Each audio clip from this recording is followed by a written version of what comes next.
A few years ago, I shared with you some of my favorite church bulletin and newsletter misprints. And they'd been published at the time in a Dear Abby column. Well, it seems, thankfully for us, I think, that churches are still making plenty of bloopers. So here are a few of my new favorites. During the absence of our pastor, we enjoyed the rare privilege of hearing a good sermon. Some of you are laughing a little too much. Bertha Belch, a missionary from Africa, will be speaking tonight at Calvary Methodist. Come hear Bertha Belch all the way from Africa. Irving Benson and Jessie Carter were married on October 24th in the church. So ends a friendship that began in their school days.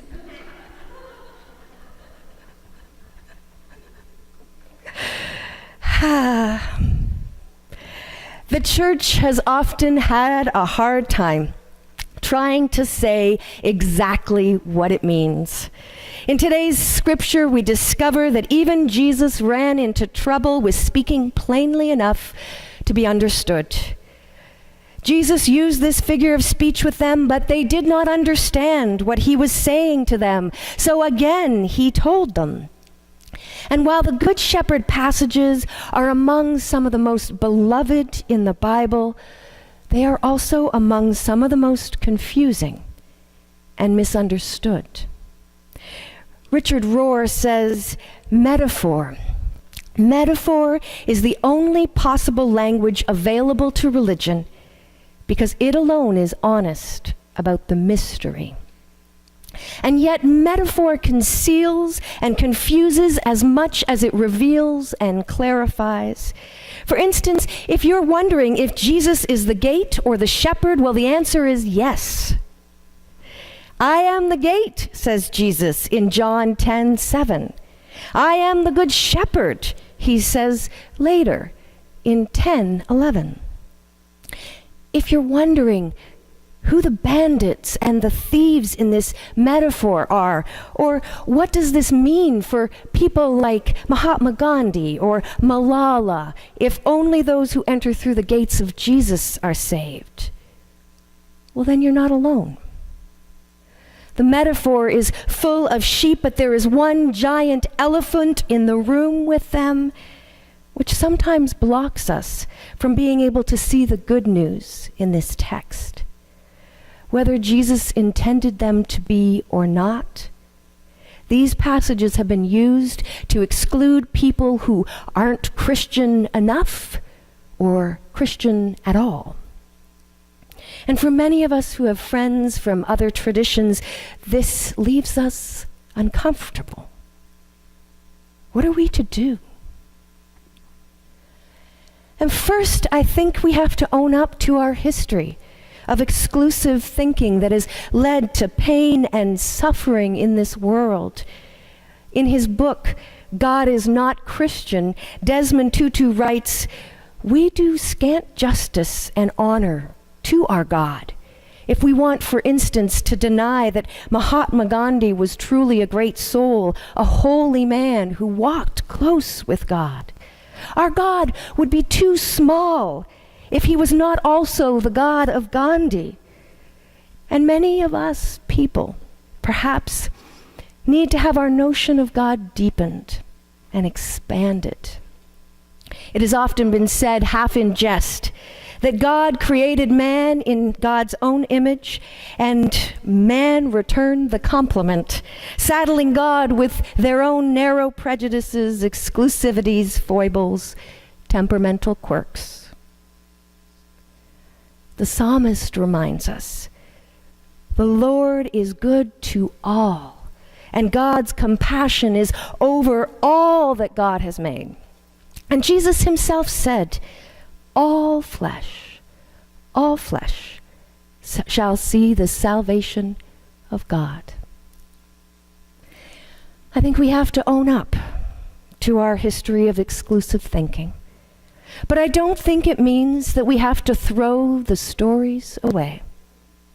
I think we have to dig deeper into them until we strike the living water and the spiritual richness. When the Buddha was asked, why bother studying only one tradition deeply? He replied, if you want to draw water, you do not dig 6 one-foot wells. You dig 1 6-foot well. The Christian who digs deep, strikes water, will come to realize that the water we draw from is the same water the Buddhist draws from their 6-foot well and the Muslim from theirs, life-giving, soul-quenching. So let's dig deeper into the metaphor of the Good Shepherd. If this text isn't about us and them, Christians and non-Christians, then who exactly are the thieves and the bandits who leap over the walls of the sheepfold and intrude into our restful sanctuary? In the context of the story, they are the religious leaders that Jesus is talking to. They are the men who just threw out the formerly blind man out of the synagogue after claiming that he'd been healed by Jesus. Regardless of their religious piety, all who do not have the interests of God's people at heart are thieves, bandits. The Boko Haram, who misuse Islamic teaching to justify kidnapping and selling schoolgirls into slavery, are bandits breaking into God's fold. The Jewish sect Lev Tahor, who hit disobedient boys with wire hangers and marry off girls as young as 14 to much older men, are thieves, robbing people of dignity.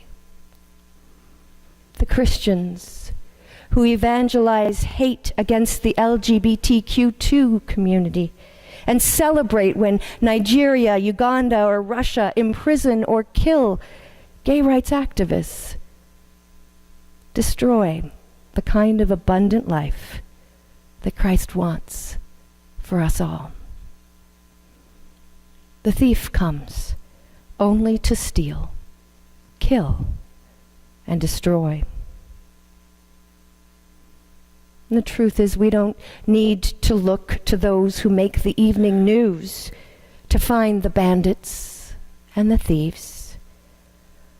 All you have to do is be brave enough to ask, what addiction is stealing my life away? What relationship is imprisoning my soul? What pursuit is destroying my hope? The coworker who's gotten so caught up in the frenetic pace of the 70-hour work week that they've lost all memory of what their work was in service to. The friend that walks away from every visit feeling used and exhausted. The lonely addict who feels the shame of losing 4 more hours to the internet. The one who has turned money into a god to be worshipped instead of a gift to be passed around. The thief comes only to steal, kill, destroy. I came, said Christ, that they might have life, that the people might have life and have it abundantly. We know the difference between life's bandits and the shepherds by what they lead us towards, dead end or pastures teeming with life. The shepherd guides us back to the fields of stillness that restore the soul when anxious minds and restless hearts have been troubled by the bandits among us and within us. Our children hear the voice of the one who loves them, calling them away from lonely paths of selfishness and greed that leave us exhausted, beaten. Even when we choose the wrong path, even when we choose the wrong path, we will find goodness and mercy, thanks to the shepherd's grace. And when the shadows of grief, loss, depression are upon us, we will not be left to walk that valley alone. In our life, we will experience the cup of overflowing blessing, the green pasture of enough, the room in God's house that has our name on it.